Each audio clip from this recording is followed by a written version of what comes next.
Well, he plays. That's why he started like he plays. And I guess Gary likes the trumpet, so just ask them. And Tremont is a nice guy. Like random things like how did this become an inside joke? No. Wait, is that Josh or John? That's Josh. Josh, you just finished training in the gym. Dude, you're addicted to training, man. Like doing the class on. He's outside still. He's like outside or is he just in a car? I feel like he's outside, like in the car right now. Like he just finished the class.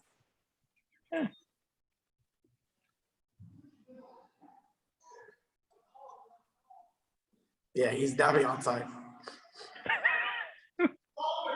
Look, he's right here. Yo, you have to shoot, yo. He's attending class. I appreciate What? In my mind is like he's definitely not gonna be in class today because he's here. Attendance. All right, guys. We'll give it to Eric with his analysis, and then we'll keep going. Today's gonna be super short. Professor has a choke from the mount to go over, and then Thursday we should go to back attacks. So, Eric, hit it. All right. All right. So we got a. I'm going to show a portion of a match between Cyborg and Pupilo. Is that how you pronounce it? James. Usually we would just say James Popolo, but Popolo. Oh, I'm terrible at pronouncing things. Yeah. So I'm just going to play most of this at about 3/4 speed, and just a lot of this is going to be just looking out for frames, whether it's of the 90-degree angle variation or the stiff arm, the 180-degree angle. So there's going to be a lot of usage of frames to keep, well, I guess you'll see. All right, and it's going to start off with some grip fighting, collar tie, and right there, I'm just going to call him James because I can't remember what it is. James is going to go for, he's going to peel off that arm and go for a Russian tie, but he's not far off enough the arms, and Cyborg limp arms and takes him down, goes directly to side control. And already you're seeing defensive frames being established because James does not want Cyborg to move more perpendicular. He is trying everything he can to get his hips out, but Cyborg's got his hand here. He's preventing James from hip escaping at all. Right there, that's a shout out to Gary because in his grappling class, we actually drilled this. That's a really nice half Nelson used to flatten him out. And about this time, James accepts side control. And if you remember, Christina was saying a few weeks ago, you got to fight like hell to prevent from getting in side control. But once you're in there, you just got to calm down and look for your opportunities. So you're going to see him calm down a little bit and start really establishing more frames. You're going to see. There's a good frame there from the floor to his hip. Just trying to create some space so that he can slip a knee in there.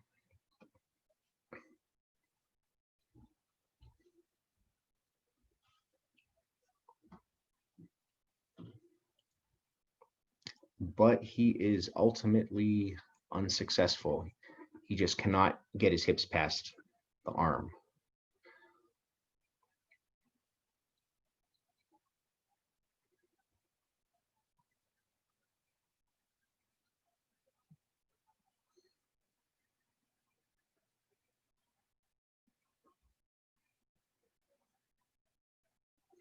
And right there.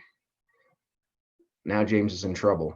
Because of this arm here, because Cyborg's arm here, he can't go to the right. The only way he can go is turn away from him to the left. And that's, that's giving up your back. What he's going to attempt to do, what we're going to see, is to get to a turtle position and try to Granby out. But right now, he's looking for the opportunity. And right there, he's going to bridge and look at this arm already creating a frame, trying to get that space. Right there, that's a really good shot there. Trying to get the space to turn over. And he's finally going to manage to do it. And right here, he wants to roll into a Granby roll and get back to guard. But Cyborg's going to do something really cool here. He's going to put his leg down there for an ankle ride. And it's not only very uncomfortable, it also is going to prevent James from moving anywhere. It's just pinning him. So right here, we're going to see a really sweet back take. Cyborg's going to keep his knee on the ankle ride until the moment he puts in that second hook. So already he has his first hook in, and he wants to pin him as long as possible, and then he puts in the second hook. And he rolls, but doesn't quite get it. We're going to see James use some good use of foot hooks to prevent the mount. And right here, we've got a frame being established. Keep Cyborg's hips away, but he goes under it. However, when he does this, this part's going to get interesting. I'm going to have to slow it down. All right, so you can see right there, Cyborg's going to turn his hips to the mat, and as he does that, it's going to go under the frame, but it's also going to allow James to get half guard. See how he hooks his foot in there? All right, so now we got an interesting situation. We've got half guard. I'm going to play this at 50%. All right.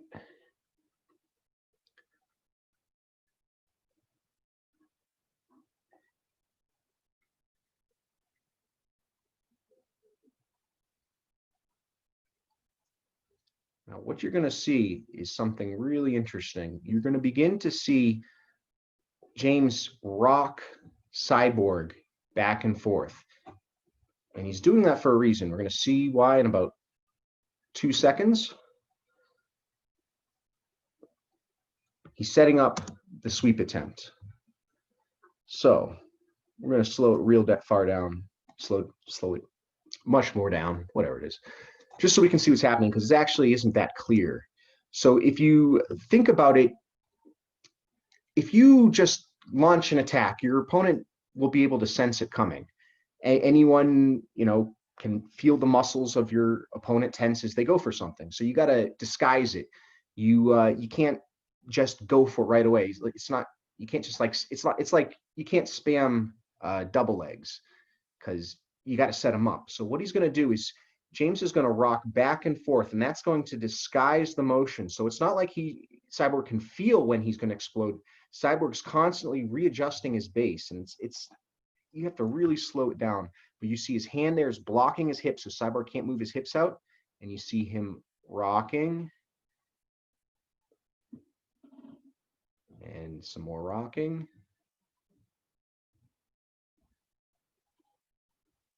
And then he explodes.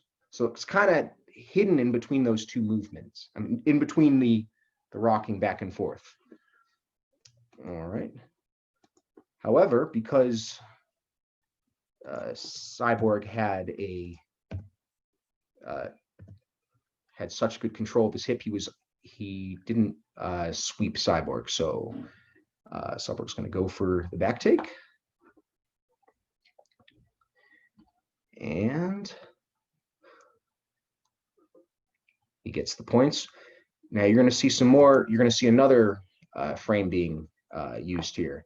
So the stiff arm is actually being used to keep, right now, Cyborg has back control. He has chest to back contact and hip to back contact.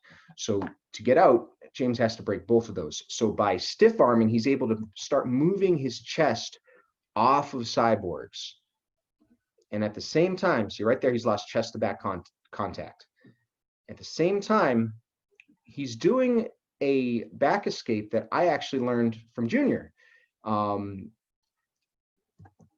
It's hard to see. He's got this, he's bringing his knee up and using that to grab this foot, and he's going to pull it and move his hip over it to the left. It's such a stupidly easy escape, and it works at the highest levels.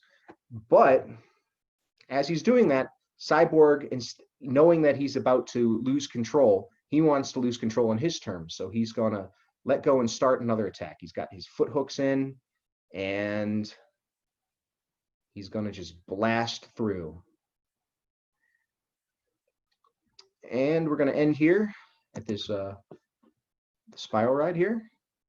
And it just a really good, it shows, I really like how this shows the usage of using as many types of defensive frames as possible to prevent the pass and to escape. So it's just, it was a really big moment for me when I realized how important it was. So hopefully it'll be the same.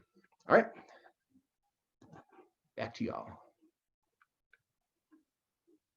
All right. Thanks so much for the analysis again. Always nice when we have those little breakdowns. A lot of stuff always going on, and definitely, you gotta think again, like we're watching it at calf speed or, you know, even at certain like 3/4 speed.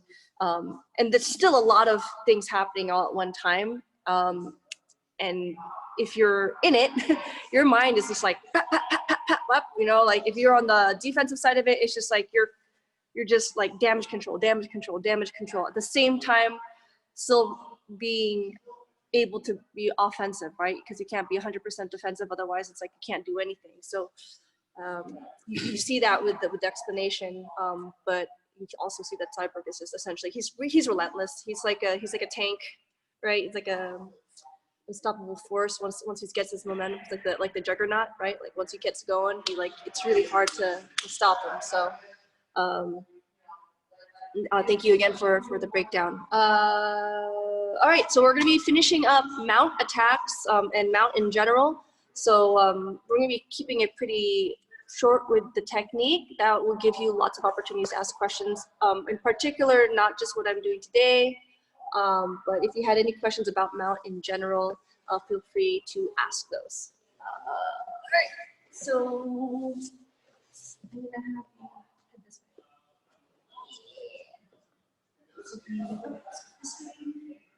Too far. It's gonna be come on. More. I'm seeing it. Yeah, but then I'm the one who watched the video, and I know that. Right now, your head's right at the bottom of the screen. It's gonna get cut off. Okay. So starting from mount, the great thing about cross strokes is you can start at actions. This is like one of the very few submissions that you can go for from a defensive position, that you can start from a low mount with your chest down, hips down, and hugging the neck, hugging the head however you want, because it makes it actually easier for you to make the opportunity to open up, right? I could set up a cross choke from here too, but I'd have to constantly be going back and forth between trying to open up the lapel, him trying to throw me off balance, right? Here, and like having the post and get open. So if you like, you can start from a low mount. I don't like showing just like, if you want to go straight forward or straight to it, right, without him blocking anything, you're trying to get 4 fingers in first. This is what we want first, okay?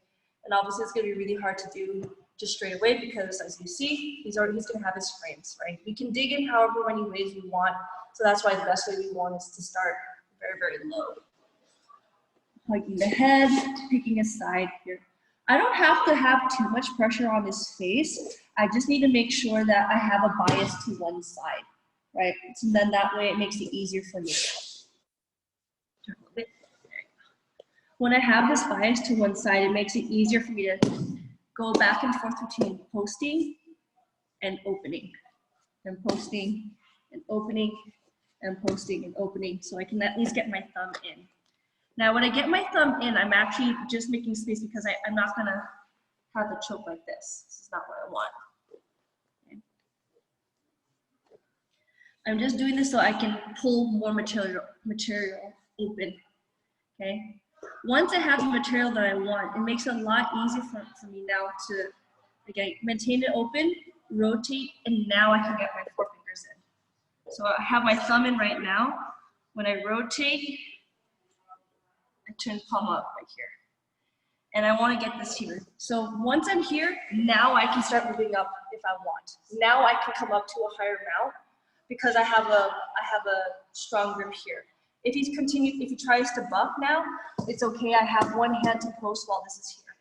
Now, if you notice my wrist is bent right now, and I actually don't want my wrist to be bent here because now it's going to be weak.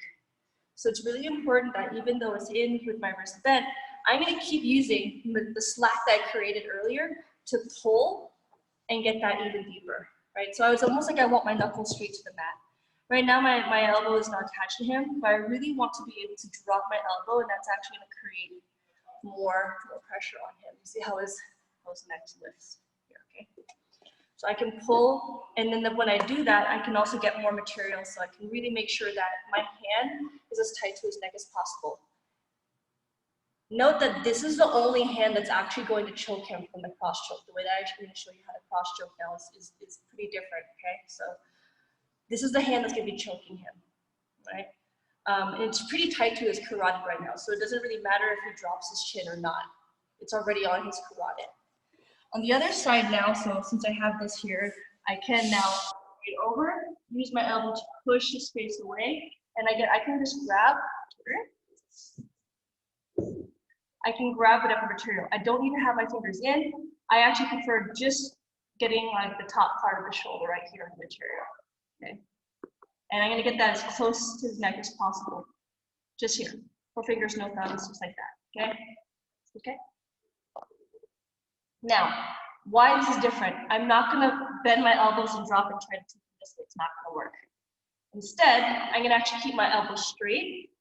I'm gonna place my feet on his hips, and I'm gonna keep my body straight and almost like I wanna drop my head very far from his head while keeping my arm straight.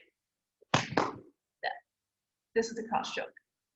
So most people are used to seeing this one here, which is not as strong. So essentially I'm making this, and then I'm going forward. When I go forward, notice how my arms naturally close up, right? So imperative that you keep your arms stiff on this one. If your arms bend, you will not get the same amount of pressure. Okay, so start low, I opening up from here, switch, pull, dropping elbows so I can keep getting that tight as possible. Push his face away. Now I'm here, arm straight, and I can even walk up a little bit if I need to. All I need now is just keep my arm straight and move forward. I will choke him. If I get my head to the mat, then like either this wasn't tight enough from the initial, or I ended up bending my arms at some point. So aim far, right? Don't try to do this. So I'm then gonna have to rely on arm strength, in which case here I can just rely on my body or my body weight. Okay. That's plain and simple. So yeah, it's a little different. Definitely not like Hodger Gracie style. Hodger Gracie style is like super smash, open, here, down, here, and he'll drop from here. But the great thing about this is too, keep in mind, remember, if I do have, even with this one and I have my arm straight, if he does decide to bridge and roll, once I get to guard, I can just close my guard, and then I can break my bend my arms again, and I can just finish from there. So that is the part that I got this. Because my arms are straight, I don't have to worry about letting go to post. I can just keep them straight as they are. If he decides to upa at that time, because that is going to be an opportune time for him to get out of the choke or at least get out of the mount. It's important you just keep your grips. You're going to keep the arm straight. You're going to roll with him, and then you just maintain your close guard. And at that point, you can just keep the same grips that you have, and now bend the elbows. Of course, like a crunching motion. So bringing the knees into your chest, sitting your ear to their ear, and then a little bit of a turn on the wrist. So you can just finish like a regular posture. So always keep that in mind. So if you feel like, oh my God, I'm gonna roll over, they're gonna upa me, that's okay. You're still gonna be able to have that submission. Unless your priority is to keep mount and you don't want to be on bottom close guard, there's no reason to like go that cross choke. But for some people prefer just staying on top. So if they see that they're not gonna finish it and then lose position, they will let go. And that's absolutely fine too. Remember, once you're in mount, you can see there's almost more. And you won't get called for stalling. Okay, questions? Questions on anything? Anything you want to add? No, I think that's exactly the way that I do mine too. And yeah, and cross choke's always a good one to add into. Always remember, if you go for a cross choke, that means there's also going to be an opportunity for an arm bar, right? The moment that I get an arm in, they will try and trap an arm for a hookah, right? So that's the reason why you should always be going back and forth. But in any case that they do try to like push you away, or they even cross your arm, that's an opportunity to either armbar or take the back. So remember, keep practicing going from armbar from all the other submissions. So from Americana, armbar to armbar, cross choke, or sliding an armbar. There's going to be armbars everywhere from there. For as long as you're just again maintaining, switching sides and pressuring and basing. That's all I have for today. Anything you want me to cover since we got a good amount of extra time? Anything you want to add? No, if you're done and they don't have questions, today is looking like okay. Lamont is like lost. Eric is. I'm not lost. Eric's like, I did my part. I did my part. Also, cross strokes are, they're not like a speed submission at all. So take your time. This is definitely one of those where it's like, you don't want to do any adjustments after the fact. You want to do all the adjustments setting up, making sure everything is as deep and as tight as possible. Like everything is exactly where it's supposed to be. So then that when you finish, like when you start actually putting the motion towards finishing, you're not making adjustments there anymore. You try to make adjustments when you've already like proceed to do the last movement, which is the actual finishing motion, it's not gonna work. So if you feel like, okay, you're gonna go for it, oh, it's not working, or like you feel like it's not quite right, go back. Because if you overcommit to trying to finish and then try to adjust when you're already too far gone, you're gonna lose the submission altogether. So take your time. Cross chokes again are not fast chokes. It's the slow, they're slow ones, right? It's like, this is the kind of choke that a person doesn't realize that they're falling asleep until they're already asleep. Because it kind of comes on like, I don't know if anybody else, has anyone ever been put to sleep before? A choke? Has anyone been put to sleep? Anyone? No? I'm not gonna say I suggest that you feel it one time. And nope, and I really don't even want to go get sleep by choking. Yeah, it's a weird, crazy feeling. I've only been put to sleep, like for real put to sleep only once, and that was in training. And that actually was only a couple years ago, like the first time actually being put out sleeping, and someone had to like pick up my legs and shake me. All the other times I was like really, really close to passing out, or like everything went dark, and then like I was able to tap, and then like all of a sudden, you know, like I woke up, but like I was like, you know, right there on heaven's door. So Jesus. yeah, really it's a weird feeling, you know. And I'm gonna say, like, I put people to sleep, and you know, you see like a lot of like the really funny reactions. I've had people, you know, waking up thinking that they were back at home in their bed, you know, and waking up, and they'd be like, "What are you guys doing in my room?" Like, bro, you're at the gym, you know. Or some people waking up thinking that they accidentally fell asleep at work, and like, so they wake up and they're panicked. They're like, "Oh my god." They're like, "Oh, shit, I thought I fell asleep at work." Or some people having really cool dreams, like they can hear the music that's playing in the training, and so they have like weird dreams, and they wake up and they're like happy. One guy was just like, he was so happy when he woke up. I'm like, "Man, why are you happy?" He's like, "Man, I was having a really good dream. We were like at a dance party." Like, Oh, no. well, you know. Mine was more, when I woke up from mine, I was pretty like shocked. I'm like, "What's going on?" You know, I was like, "Why are you shaking me?" And then I was like, "Oh, you fell asleep." I'm like, "Damn, I could have sworn I tapped. I guess I didn't tap in time," you know. So there are gonna be like the fast ones, and then there's gonna be like the slow ones. Like, and the slow ones are the scariest ones because you can like literally feel yourself like, oh, it's getting dark, you know. So just be aware that that's how that choke works. It's a slow one. It doesn't happen right away. It's slow, and probably painful. Depending. If the person is doing it right, it's not so much painful because it's not on your trachea at all. It's just pressure. Like it feels like your head's gonna explode. like you know. And that's usually like the point where a person in their head's like, oh, I could probably take this for a little bit longer, and that's when they fall asleep. They're like, oh, this isn't so bad, and then they fall asleep. You know, so it's usually like you don't typically expect it, especially from the mount, because sometimes you just feel like you can hang out for a little bit longer. Or the ones from guard are pretty scary too, because like the person will be on top, and then all of a sudden they'll just like they'll just power down. So don't be frustrated with it. Like again, cross chokes are not the time where you can just be like, it's not working. You have to just literally adjust, and then just keep applying pressure,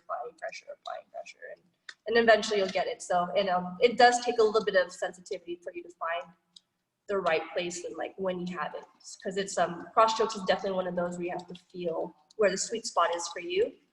Like how, like I know where everything lines up on me, but I don't know where everything's gonna line up on you. So, take some time, but once you do get it down, it's really handy to come to have, because you could literally put it anywhere, and it'll open up opportunities. If not for the actual cross choke, just for, again, like from mount to armbar, Americana, or something else. Okay. Hope everyone's staying safe. A lot of craziness going on. 2020 is just all like, yeah, just not having it. We had everything, wildfires and worldwide pandemic and freaking now game of Jumanji. You don't know what you're gonna roll everything. next. Yeah, I want to know what level of Jumanji this is. I was unaware that civil unrest was part of Jumanji. But, you know, that's a whole another jungle, I guess. So I hope everyone's just being safe and. Guys, for announcements, I just have one announcement. Make sure if you feel like you want to work out outside, like for Talia and Eric, if you guys want to come out of the house and work out outside, the kickboxing classes now happening Tuesdays and Thursdays outside. We just had like the biggest class so far. It was 10 people. You have your own bag and everything. You're still keeping social distancing and everything. Just talk to Gary or text him, and he's gonna explain to you what you need to do. But if you're looking into coming on Thursday, it's at 5. Make sure you gotta like reserve your spot, because he can't just have a lot of people show up at the same time. So it's only 10 people per class. So make sure you text him or email him or something, and he's gonna explain that. That's pretty much it. You guys on Thursday. And we'll start on our favorite part, which is back attacks. So. Wait, you favorite? Oh, yeah. Because I get to be the big spoon. Yes, that's what you're excited. I don't like the little spoon. I want to be the big spoon. I want to be the littlest big spoon. Which is impossible. I don't really care about who's spooning who. So yeah, hope you guys enjoy that. So back attacks is going to be definitely lots of details, lots of fun stuff. No. What were you going to say? What were you going to say? I'm about to say something to Leo. You just need to grab somebody to hug. That's all. You just grab somebody or something to hug. I don't care. You got a pet dog, a pet cat, a waifu pillow somewhere at home. I don't know. Just I got that one. Or an actual wife or girlfriend or boyfriend or I don't know, whatever. Yes, his wife. Eric, you can grab your wife. That's a wife. Unfortunately, whenever it just turns into underhooks and hip tosses, so it doesn't let me do that anymore. Just tell her like, oh wait, we're gonna be doing the cuddling part of jiu-jitsu. It's the cuddle position. She definitely. Oh no. I heard this one's really good if you can't get to sleep, you have a hard time sleeping at night because our body clocks are all off because we don't know what sense of time anymore. This one's really good. I heard it's really good. It's really good. Oh You'll feel so God. loved. Okay, guys. You guys can stick around and chat with each other if you like, or if you have any questions, send free. But if not, you guys enjoy the rest of your day and try out cross choke on someone or something. And again, try your best. Thank you. Bye, guys. See you Thursday. See you Thursday. Bye. Yeah.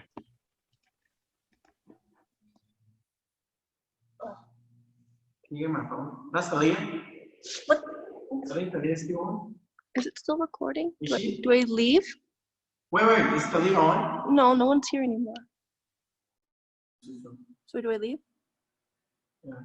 Leave? Okay. Mhm.